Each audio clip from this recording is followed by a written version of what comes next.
اسی طرح ایک ساتھی نے پہلے بھی سوال پوچھا تھا، میں نے پوچھا کہ حج فرض ہے، پیسے کے لیے، لیکن بیٹی کی شادی کرتے ہیں، کیا کریں؟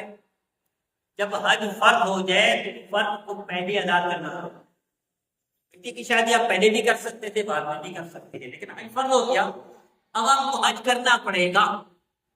ہاں آپ ترجیح دیتے ہیں بیٹی کی شادی کو تو دے سکتے ہیں، لیکن یہ حج فرض آپ کے اوپر رہے گا سر، یہ تاخیر کر سکتے ہیں۔ حج فرض اس سال ہوا، 25 میں ہوا، آپ 26 میں کر لیں، آپ 27 میں کر لیں، آپ 28 میں کر لیں، آپ 30 میں کر لیں، 2040 میں کر لیں، 2050 میں کر لیں، لیکن فرض ادا کرنا پڑے گا۔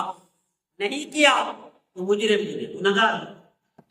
اور مرتے وقت آپ کو پھر وصیت میں لکھنا بھی پڑے گا کہ میرا حج بدل میرے اوپر حج فرض تھا، میں نہیں کر سکا، حج بدل کے طور پر وصیت کرنی پڑے گی۔ وہ بھی نہیں کی تو فرض کا گناہ سر پر رہے گا، اس وقت تک لٹکتا رہے گا، نقصان ہوگا جب تک ادا نہیں۔ جو ساتھی جو آباد شادی کا بہانہ بنا کر فرض کو چھوڑ دیتے ہیں، وہ اپنا نقصان کرتے ہیں۔ نقصان بھی ایسا ہے، صرف دنیا والا دنیا اور آخرت کا نقصان۔